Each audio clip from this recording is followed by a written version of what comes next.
بسم اللہ الرحمن الرحیم۔ السلام علیکم ورحمۃ اللہ وبرکاتہ۔ الحمدللہ رب العالمین والصلاة والسلام علی اشرف الانبیاء والمرسلین نبینا محمد وعلی آلہ واصحابہ اجمعین وبعد۔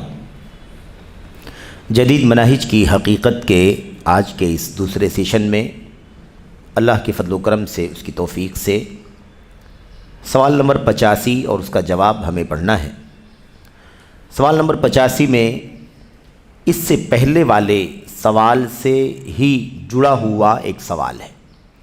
اس سے پہلے والے سوال میں یہ پوچھا گیا تھا کہ جماعت اور سمع و طاعت یعنی سننے اور ماننے کے بارے میں آپ ہمیں کچھ نصیحت کیجیے۔ اس سوال کے اندر یہ پوچھا جا رہا ہے کہ وہ اجتماعیت اور اتحاد پیدا کیسے ہوگا؟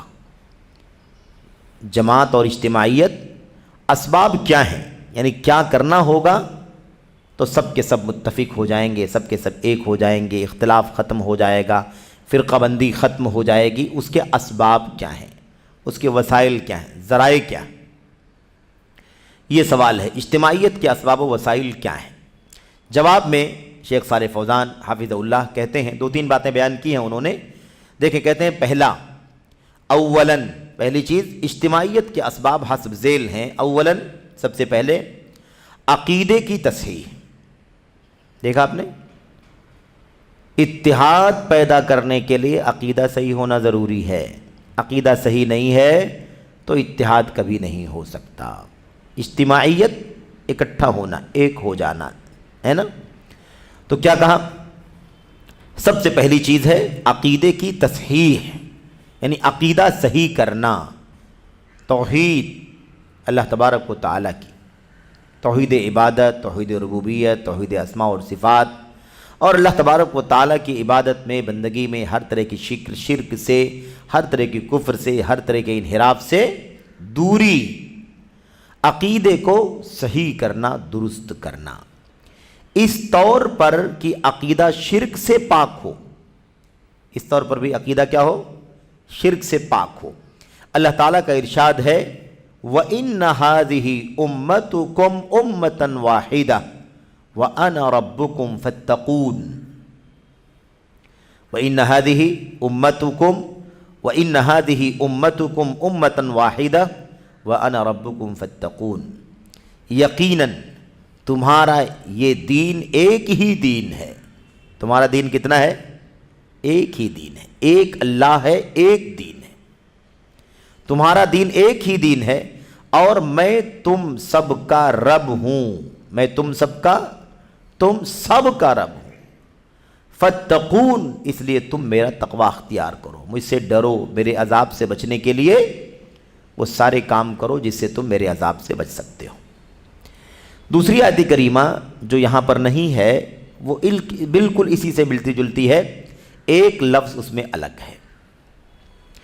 ان هذه امتکم امۃ واحدہ وانا ربکم فاعبدون۔ یہاں کیا ہے؟ فاتقون۔ دوسری آیت میں کیا ہے؟ فاعبدون۔ تو تمہارا یہ دین ایک ہی دین ہے، تمہاری یہ امت ایک ہی امت ہے۔ وانا ربکم، اور میں تمہارا رب ہوں۔ ربکم، تم سب کا رب ہو۔ فاعبدون، اس لیے تم سب کے سب میری عبادت کرو۔ پہلے اس آیت میں فرمایا فاتقون، میرا تقوی اختیار کرو۔ دوسری آیت میں فرمایا میری عبادت کرو۔ یہ آیت کریمہ صاف صاف بیان کر، تقوی والی آیت میں بھی پہلے کیا ہے؟ ایمان ہی تو ہے بھئی۔ تقوی سب سے پہلے اس میں کیا چاہیے؟ اللہ کی توحید۔ اللہ کی توحید کے بغیر کون سا تقوی ہے؟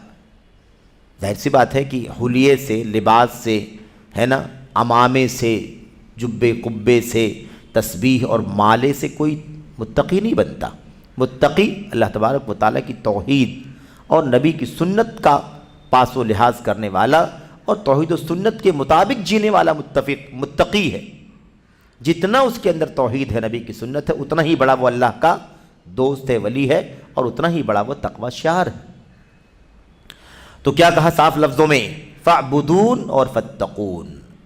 تو یہ تمہارا دین ایک دین ہے، تمہاری امت ایک امت ہے، میں تمہارا رب ہوں، اس لیے میری ہی عبادت کرو، اس لیے میرا ہی تقوی اختیار کرو۔ بہت واضح سمجھ میں آیا کہ امت ایک ہے، اور کیسے امت ایک رہے گی؟ سب کے سب اللہ کا تقوی اختیار کریں۔ امت ایک ہے، کیسے امت ایک رہے گی؟ سب کے سب اللہ تبارک و تعالیٰ کی عبادت کریں۔ اب ہم لوگ بھیڑ اکٹھا کر لیں، 500 لوگ، 1000 لوگ، 2000، 10,000 لوگ اکٹھا ہو جائیں بطور مثال، یہاں تو کروڑوں کی بات ہے، لاکھوں کروڑوں کی بات ہے تعداد، لیکن ہم بات کیا کر رہے ہیں؟ ہم ایک 2000 5000 کی بات کر لیں۔ 2000 5000 لوگ جمع رہیں اور ان میں 10% لوگ خالص توحید والے ہوں، بقیہ کچھ پرسنٹ میرے بھائیوں ایسے لوگوں کا ہو جو بے دین ہیں، جن کا کوئی دین ہی نہیں، کہتے ہیں کہ دنیا ایسے بن گئی ہے، خود سے چل رہی ہے۔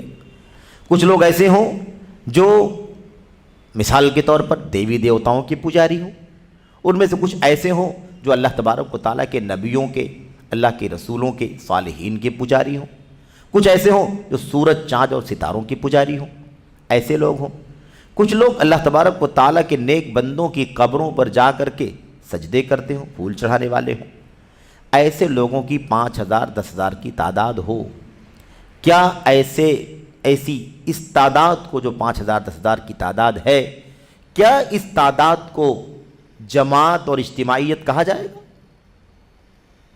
ہے تو تعداد بڑی، 10,000 لوگ ہیں، گیدرنگ تو بڑی، جمع تو کافی لوگ ہو گئے، لیکن ایسے اس جمع ہونے کو، اس بھیڑ کو کبھی بھی اجتماعیت نہیں کہا جا سکتا ہے، کبھی بھی اس کو وحدت نہیں کہا جا سکتا، اس کو اتحاد کا نام نہیں دیا جا سکتا، اتفاق کا نام نہیں دیا جا سکتا، اس کو یکجہتی کا نام نہیں دیا جا سکتا۔ کیوں؟ اس لیے کہ اتحاد نہیں ہے۔ اتحاد کا مطلب ہوتا ہے ایک ہونا، ایک نہیں ہے، اس کا عقیدہ الگ ہے، اس کا عقیدہ الگ ہے، اس کا عقیدہ الگ ہے، اس کا عقیدہ الگ ہے، کئی طرح سے لوگ شرک کرنے والے موجود ہیں۔ اتفاق بھی نہیں، کہاں اتفاق ہے؟ اتفاق ہوتا تو سبھی اللہ تعالیٰ کی عبادت کرتے، وہ اپنے راستے پر ہے، وہ اپنے راستے پر، اس نے اس کو بڑا مانا، اس کو اس نے بڑا مانا، اس کو اس نے بڑا مانا، تو اس لیے نہ اتحاد ہے نہ اتفاق ہے۔ ہاں ازدحام ہے، بھیڑ، کیا ہے یہ رش، بس اس کے سوا کچھ نہیں، بھیڑ۔ اور ایسے ہی جیسے تیسے بہت بڑی تعداد اپنے اپنے عقیدے کے مطابق زندگی گزارتی ہو، تو کیا اس اکٹھا ہونے والی بھیڑ کو اتحاد کہا جائے؟ میرے بھائیو، کیسے اتحاد ہو سکتا ہے؟ اتحاد کی بنیاد توحید ہے، عقیدے کی اصلاح ہے، شرک سے اس کو پاک کرنا ہے۔ جتنے فرقے، جتنی جماعتیں، جتنے دھڑے، جتنے گروہ، جتنی ٹولیاں اسلام کے نام پر دنیا کے اندر موجود ہیں، ان تمام فرقوں، ٹولیوں کو ٹٹول کر کے دیکھو، ان کی تعلیم، ان کی دعوت، ان کے مشن، ان کی سرگرمیوں کا جائزہ لے کر کے دیکھو، آپ کو بہت کچھ ملے گا ان کے یہاں، لیکن عقیدے توحید کو خالص کرنے، اس کو شرک سے پاک صاف کر کے ایک دم صاف ستھرا عقیدے توحید کرنے پر کوئی توجہ آپ کو نہیں ملے گی۔ اگر کسی کے ہاں توجہ ملے گی تو وہ پرائرٹی میں نہیں ہوگی، سیکنڈری ہوگی، لاسٹ میں ہوگی، اخیر میں ہوگی، سمجھ رہے ہیں؟ تو یہ بہت بڑا مسئلہ ہے اپنے آپ میں، کہ اسی بنیاد پر نعرے کتنے بھی لگ جائیں، جلسے کتنے بھی ہو جائیں، لیکن جلسوں سے، نعروں سے اور بہت زیادہ جذباتی باتیں کرنے سے کوئی اتحاد اتفاق پیدا نہیں ہو سکتا ہے۔ اب اگر سب لوگوں کے عقیدے شرک سے پاک ہو جائیں، سب لوگوں کی زندگی بدعات سے پاک ہو جائے، سب سنت کی زندگی گزارنے لگیں شرک سے اور دیگر تمام بدعقیدگیوں سے، اگر اپنے ایمان اور عقیدے کو پاک کر لیں، توحید خالص ہو جائے، سنت خالص ہو جائے، تب ایک ہو جائیں گے کہ نہیں ہو جائیں گے؟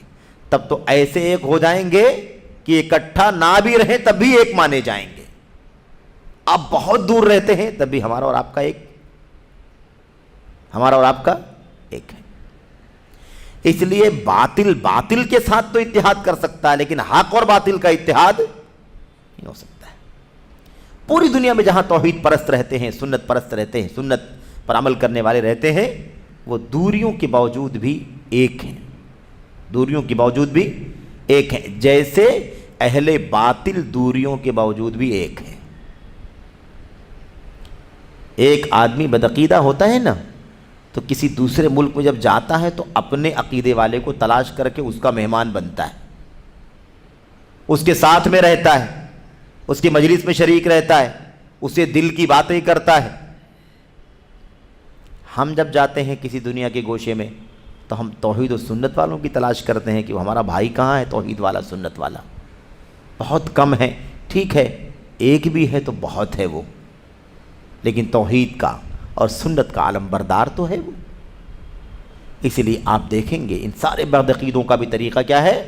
یہی طریقہ میرے بھائیوں، وہ جہاں جائیں گے اپنے عقیدے والے کی تلاش کریں گے، اور اس سے پتہ چلتا ہے کہ باطل باطل کے ساتھ رہتا ہے، باطل باطل کی حمایت کرتا ہے، غلط غلط کی حمایت کرتا ہے۔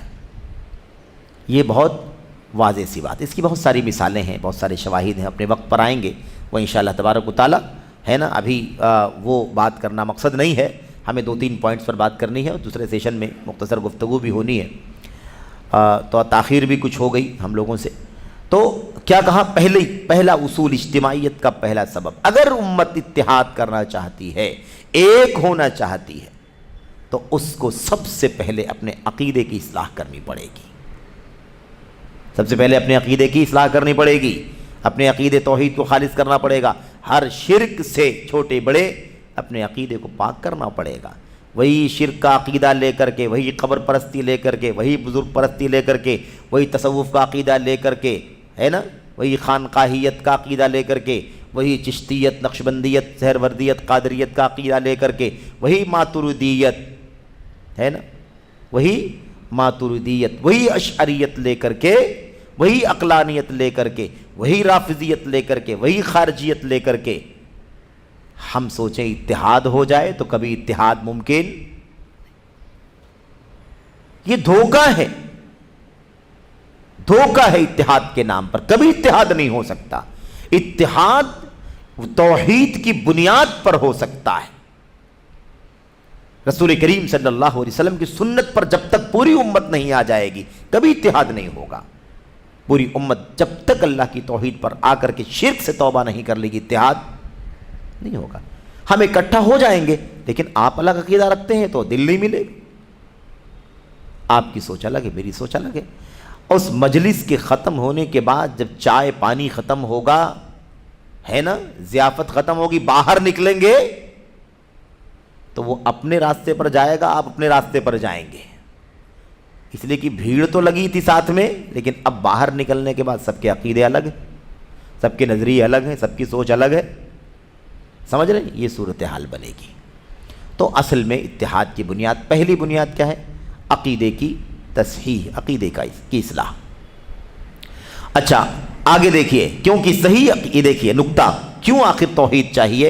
اجتماعیت کی بنیاد اسباب میں سے پہلا سبب توحید کیوں ہے؟ کیونکہ صحیح عقیدہ ہی دلوں میں الفت پیدا کرتا ہے، صحیح عقیدہ ہی دل میں الفت پیدا کرتا ہے۔ ایک آدمی قبر کا پجاری ہے، ایک آدمی مشرک ہے، شرک کر کے آتا، ہمارا دل اسے کیسے لگے گا بھائی؟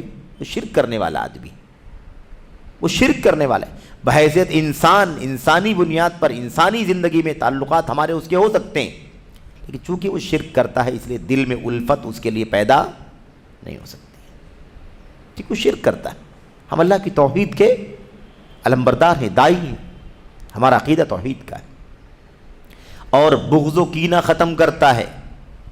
میرے بھائیوں، کوئی آدمی کتنا بھی بڑا دشمن ہو، اس کے مال کا کوئی مسئلہ ہو، اس کے سماج کا کوئی مسئلہ ہو، لیکن اگر توحید اس کے یہاں بھی ہے جیسے ہمارے یہاں ہے، سب ایک اللہ تعالیٰ کے بندے ہیں اور ایک اللہ تبارک و تعالیٰ ہی کی عبادت کرتے ہیں خالص، اس میں شرک کی ملاوٹ نہیں ہے، تو ہم اپنے اس دنیاوی نقصان کو برداشت کر لیں گے، اس لیے کہ یہ ہمارا بھائی ہے۔ جیسے ہم توحید کے عقیدہ رکھتے ہیں، ایسے ہمارا بھائی بھی توحید کا عقیدہ رکھتا ہے، سمجھ رہے ہیں نا؟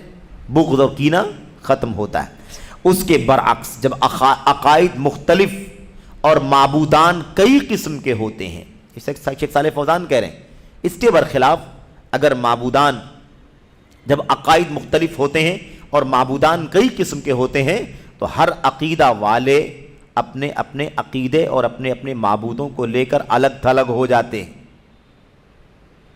سمجھ رہے ہیں؟ یہ ہوتا ہے کہ نہیں ہوتا ہے؟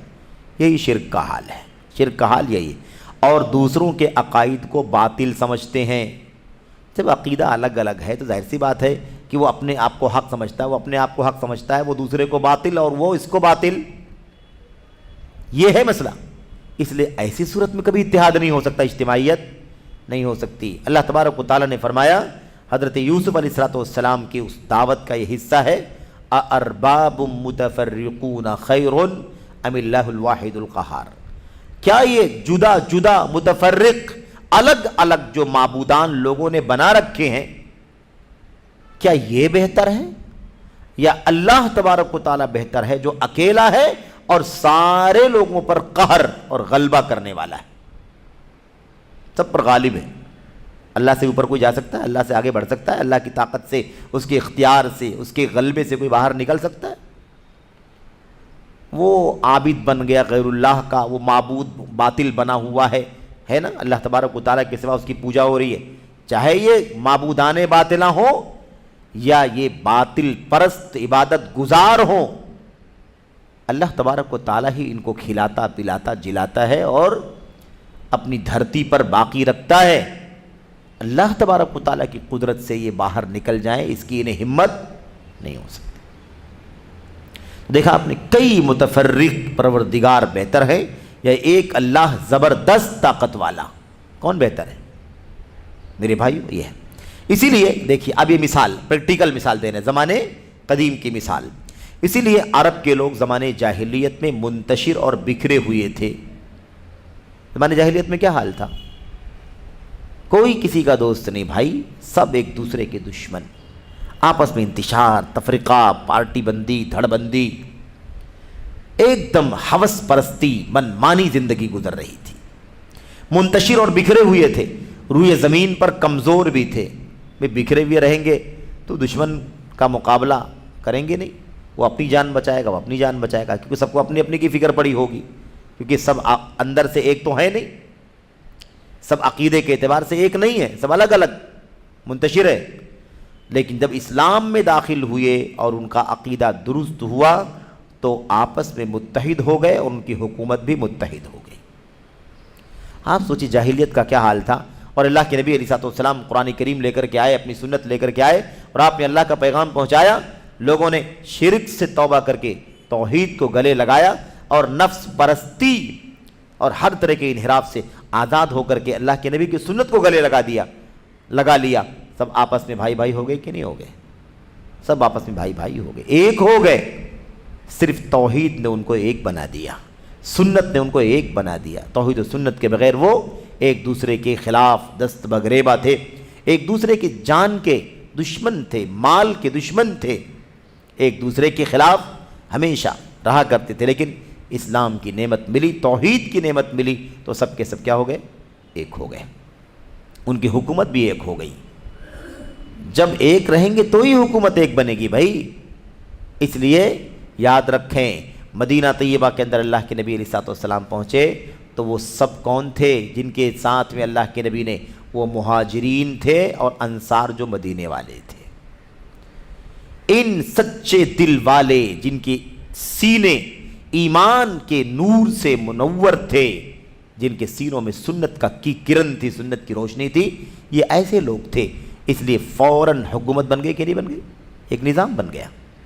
لیکن وہی کیوں نہیں بنا؟ اللہ کے نبی کے آتے ہوئے کیوں نہیں بنا؟ 13 سال کیوں گزر گئے؟ کیوں گزرے بھائی؟ اس لیے کہ ابھی اسی مشن پر کام چل رہا تھا، دلوں میں خالص توحید آ جائے، شرک سے توبہ کر لے لوگ۔ ٹھیک ہے، یہ صورتحال نمبر ایک بات تو کیا ہو گئی؟ ایک ہے اتحاد کی بنیاد توحید، یاد رہے، اور توحید کے ساتھ سنت لازم ملزوم ہے۔ توحید کے ساتھ سنت کیا ہے؟ لازم ملزوم ہے۔ نمبر 2 کیا ہے؟ مسلمان حکمران کی سمع و طاعت۔ یہ کس صورت میں بات ہو رہی ہے؟ جب اسلامی نظام ہو، اسلامی ملک کی بات ہو رہی ہے کہ اتحاد کیسے قائم ہوگا۔ تو کیا کہا؟ مسلم حکمران کی سمع و طاعت، حاکم مسلم جو بات کہے اسے سن لیا جائے، اس پر عمل کیا جائے، اسے فالو کیا جائے، اس کی پیروی کی جائے، یہ ہے جس کے ذریعے سے اتحاد ہوگا۔ بھائی مسلمانوں نے ایک حکمران مقرر کر لیا، اب اس کے بعد اس کی باتیں نہیں مان رہے، تو اس کا کہاں نہیں مانیں گے، اس کے خلاف کھڑے رہیں گے، وہ کہے گا ایسے چلو نہیں چلیں گے، وہ کہے گا یہ کرو نہیں کریں گے، اس کے خلاف کام کریں گے، تو اتحاد باقی رہے گا؟ نہیں، اتحاد باقی رہے گا۔ اور یاد رکھیں، سنت کے ساتھ ساتھ آگے نیچے اتریں گے تو یہ آئے گا، کیا؟ حکمرانوں کی سموتات۔ نبی کریم صلی اللہ علیہ وسلم کی اطاعت واجب تھی کہ نہیں واجب تھی؟ اللہ کے نبی کی اطاعت واجب ہے، اطیعوا اللہ و اطیعوا الرسول و اولی الامر، یہ اولو الامر ہے۔ یہ کون ہے؟ یہ اولو الامر منکم ہے، یہ اپنے معاملات کی ذمہ دار حکمران۔ تو جیسے اللہ کی اطاعت، نبی کی اطاعت کا ذکر آیا، ایسے ولی امر کی بھی اطاعت کا ذکر آیا، بس فرق اتنا ہے کہ ولی امر کی اطاعت بحیثیت شریعت ساز نہیں کی جائے گی، شریعت ساز کے طور پر نہیں، بلکہ اللہ اور اس کے رسول جو شریعت جن سے ہم کو ملتی ہے، اس شریعت کی پابندی کے تابع رہ کر کے اس کی اتباع کی جائے گی، ٹھیک ہے نا؟ اس لیے اطیعوا اللہ و اطیعوا الرسول، اطیعوا کو ریپیٹ کیا گیا، و اولی الامر منکم کہنے میں اطیعوا کو ریپیٹ نہیں کیا گیا، یہ بتانے کے لیے کہ ان کی اطاعت اللہ اور اس کے رسول کے اطاعت کے تابع ہے، لیکن اطاعت کرنا ہے تو یاد رکھیں کہ اللہ کی اطاعت، رسول کی اطاعت اور اولی الامر کی اطاعت، اس لیے یہ دین ہے، یہ مسلمانوں کے حکمرانوں کی تابعداری کرنا کیا ہے؟ یہ دین ہے، اور جب تک یہ کام نہیں ہوگا کسی ملک میں اتحاد نہیں ہو سکتا۔ اللہ کے نبی نے فرمایا، مشہور حدیث، اوصیکم بتقوی اللہ، میں تمہیں اللہ کے تقوی کی وصیت کرتا ہوں، والسمع والطاعہ۔ دیکھا آپ نے کہاں کہاں اس کا ذکر ہے؟ حاکم کی اطاعت کرنے کا ذکر کہاں کہاں ہے؟ میں تمہیں اللہ کے تقوی کی وصیت کرتا ہوں۔ اللہ کے تقوی کی وصیت کے ساتھ کیا فرمایا اللہ کے نبی نے؟ والسمع والطاعہ، اور اپنے حاکم کی بات سننے اور حاکم کا کہا ماننے کی تمہیں کیا کرتا ہوں؟ وصیت کرتا ہوں۔ کتنی بنیادی چیز ہے۔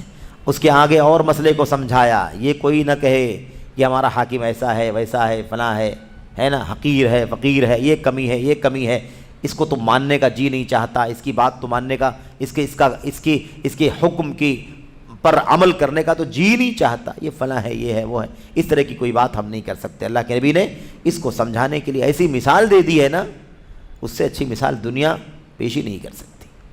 اللہ کے نبی نے فرمایا، وَإِنْ أُمِّرَ عَلَيْكُمْ عَبْدٌ حَبْشِيٌّ، اگر تمہارا امیر کسی حبشی غلام کو بنا دیا جائے۔ اللہ اکبر۔ آپ بھی سوچیں کہ یہ بات اللہ کے نبی نے کیوں بیان فرمائی ہے؟ آج کوئی حبشی غلام تو نہیں نا ہمارے بیچ میں، یعنی وہ غلامی جو سامان کی طرح سے ہوتی تھی، جیسے آدمی سامان بیچتا تھا ایسے غلاموں کو بھی بیچتا تھا، سمجھ رہے ہیں؟ آج تو ملازمت ہے، اس کو سروس کہتے ہیں، جاب کہتے ہیں، لیکن وہ غلامی نہیں ہے کہ آدمی مالک بن جائے اور ہم اس کے سامان بن جائیں، ملکیت بن جائے، ایسی غلامی نہیں ہے۔ جب اس کا وقت آئے گا تو وہ غلامی ملے گی، لیکن وہ غلامی آج بر وقت موجود نہیں ہے۔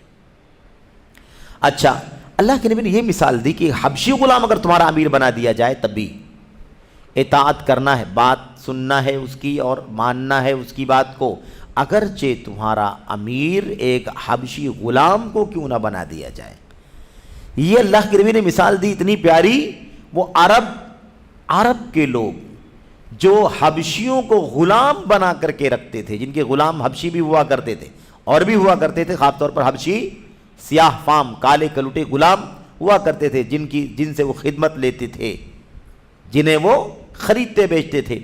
اللہ کے نبی نے ان آقاؤں کو، ان مالکان کو اپنے غلاموں کی مثال دے کر کے سمجھایا کہ جن غلاموں کی تم مالک ہو، وہ غلام اگر تم سب کا امیر بنا دیا جائے تب بھی تمہیں اس کی اطاعت کرنی ہے، اس کا سننا ہے، اس کا کہا ماننا ہے، اس کی بات سننی ہے، اس کا کہا ماننا، اطاعت کرنی ہے۔ اس سے بڑی بات ہے کوئی کہے کہ یہ جو غلام ہے نا تمہارا، جو تمہارے انڈر ہے، جس کو تم ہے نا غلام بنا کر کے رکھے ہو، اس کو خدمت میں استعمال کرتے ہو اپنے کام کاج کے لیے، یہ لے آ، یہ کر فلاں، اگر یہ بھی تمہارا امیر بنا دیا جائے کل، تو تم کو چاہیے کہ تم اس کی بات سنو، اس کا حکم سنو اور اس کا کہا مانو، اس کی اطاعت کرو۔ کتنی بڑی بات ہے، آپ سوچئے اب کیا باقی بچا؟ ٹھیک ہے، یہ مثال دی اللہ کے نبی نے۔ اور کیا فرمایا؟ فَإِنَّهُ مَن يَعِشْ مِنْكُمْ بَعْدِي فَسَيَرَى اخْتِلَافًا كَثِيرًا، کیونکہ میرے بعد جو زندہ رہے گا تم میں سے بہت زیادہ اختلاف دیکھے گا۔ میرے بعد جو زندہ رہے گا بہت زیادہ اختلاف دیکھے گا۔ یہ کیا ہے؟ یہ آگے آنے والے حالات کی نزاکت اور اس کی سنگینی کی طرف اشارہ ہے کہ آگے حالات بگڑنے والے ہیں۔ بگڑنے والے حالات میں اپنے آپ کو سنبھالنے کا ایک ذریعہ اللہ تبارک و تعالیٰ کی توحید ہے، دوسرا ذریعہ اپنے امام، اپنے امیر، اپنے حاکم کی اطاعت کرنا ہے، اس کا کہا ماننا ہے، اس کا حکم سننا ہے۔ ابھی ضروری ہے، آگے حالات اور زیادہ بگڑنے والے ہیں، ان بگڑنے والے حالات میں اگر کوئی تحفظ کا ذریعہ ہے تو ایمان و عقیدے کی اصلاح اور اپنے امام اور اپنے امیر کی اطاعت۔ اسی لیے یہ سارے تحریکی سب سے زیادہ انرجی جو لگاتے ہیں وہ رائی اور رعایا کے درمیان اختلاف پیدا کرنے پر لگاتے ہیں۔ ساری انرجی، ساری محنت کہاں چل رہی ہے؟ حکمرانوں کو بدنام کرنے کی کوشش، عوام کا ذہن بگاڑنے کی کوشش چل رہی، عوام کو اپنے حاکموں کے خلاف بھڑکانے، اکسانے، بغاوت کا جھنڈا اٹھانے پر آمادہ کرنے کے لیے ساری کوشش کرتے ہیں۔ دیکھا، میرے بعد جو زندہ رہے گا بہت زیادہ اختلاف دیکھے گا، اس لیے سب سے بڑا تحفظ کا ذریعہ یہ ہے۔ آج آپ سوچیے خوارج کی بات جب آتی ہے نا، خوارج کی، خروج کی بات آتی، تو خروج اور خوارج کے ٹاپک پر، مضمون پر سب سے جو بنیادی مسئلہ ہے کیا ہے وہ؟ کہ یہ طبقہ مسلمانوں کے حکمرانوں کے خلاف بغاوت کرتا ہے، تلوار اٹھاتا ہے، اور بہت ساری چیزیں ہیں، لیکن سب سے بنیادی چیز کیا ہے خوارج کے ہاں؟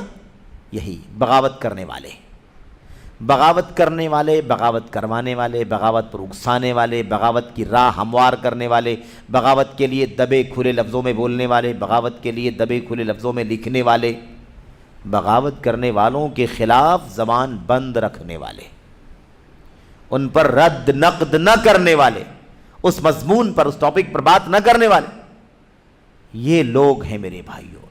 تو خوارج کا مسئلہ سب سے بنیادی کیا ہے؟ مسلم حکمرانوں کے خلاف بغاوت کا جھنڈا اٹھانا۔ کیوں؟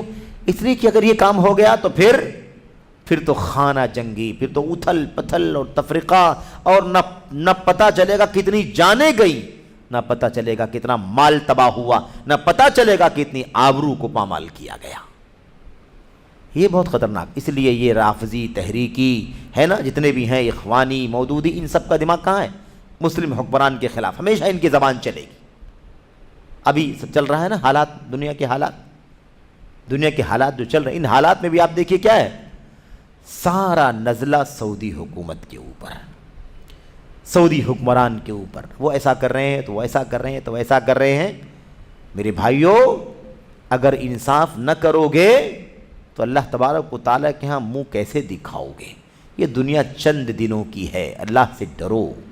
سعودی حکومت نے شروع سے لے کر آج تک جتنی حمایت مادی معنوی فلسطین کی ہے، اتنا دنیا کے کسی ملک نے نہیں کیا ہے۔ انصاف یہ ہے، اور ہم نے بار بار کہا ہے، ہمارا کوئی خون کا رشتہ نہیں ہے، وہ رشتہ ایمان کا رشتہ ہے، اللہ کی توحید کا، نبی کی سنت کا، ایک عقیدے کا رشتہ ہے۔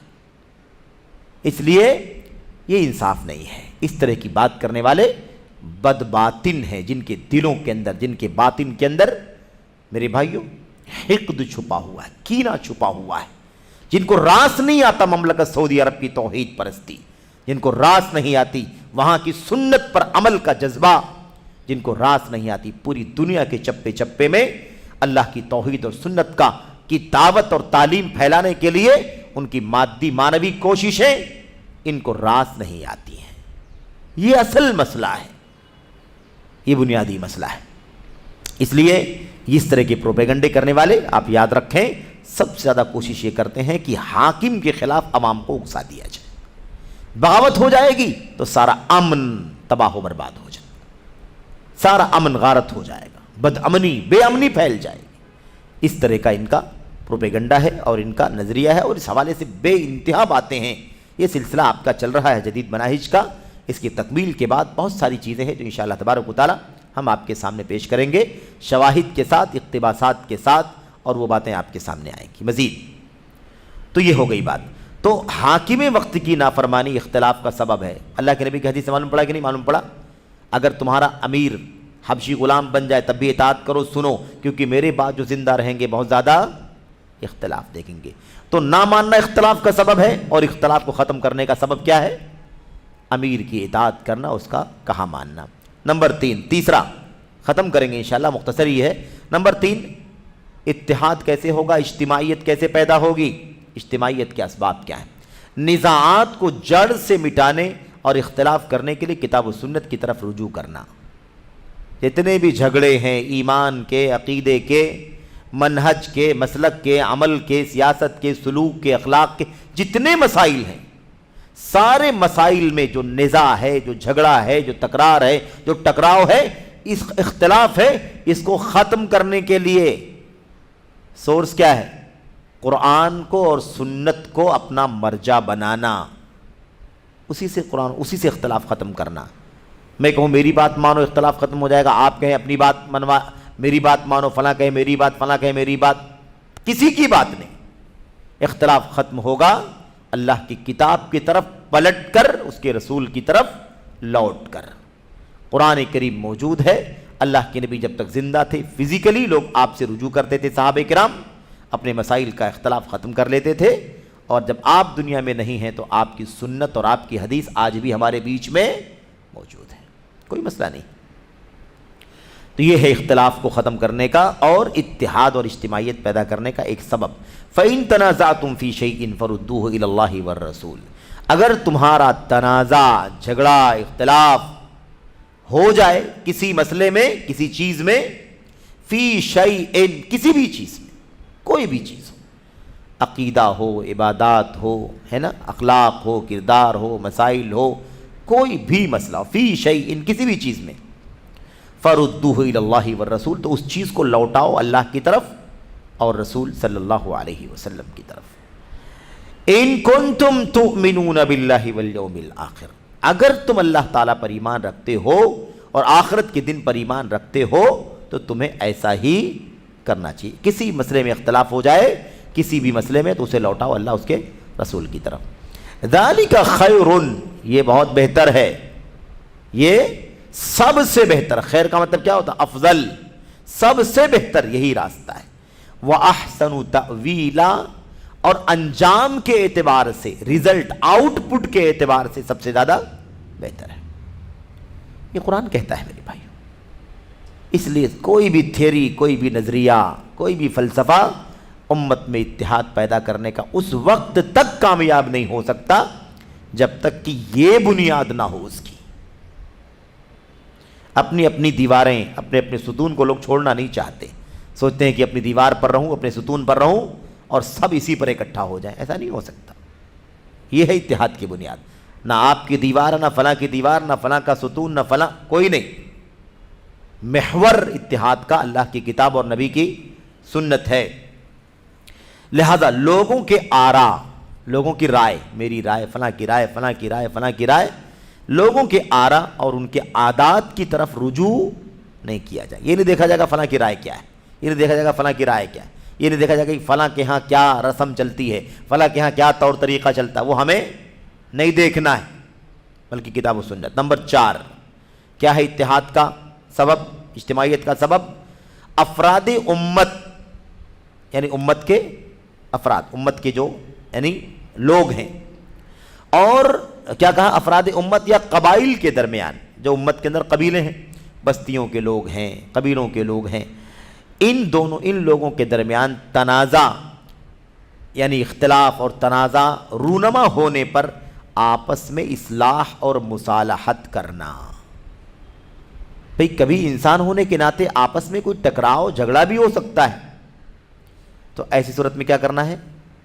ایسی صورت میں صلح اور مصالحت کر کے معاملے کو حل کرا دینا ہے۔ جیسا کہ اس سے پہلے والی بھی بات آئی کہ ایمان والے سب بھائی بھائی ہیں، جب ان کے درمیان اختلاف ہو جائے تو کیا کر دو؟ فَأَصْلِحُوا بَيْنَ أَخَوَيْكُمْ، اپنے دو بھائیوں کے درمیان اصلاح کرا دو. یہ ہے، یعنی آپس میں جھگڑے کو حل کر لینا ضروری ہے، صلح کر کے مصالحت کر کے معاملے کو سلجھا دینا ضروری ہے، اس کو الجھانا اچھا نہیں ہے، اس سے اتحاد پیدا ہوگا. اللہ تبارک و تعالیٰ نے فرمایا فَاتَّقُوا اللَّهَ وَأَصْلِحُوا ذَاتَ بَيْنِكُمْ، اللہ تبارک و تعالیٰ سے ڈرو اور اپنے اندرونی معاملات کی اصلاح کر لو.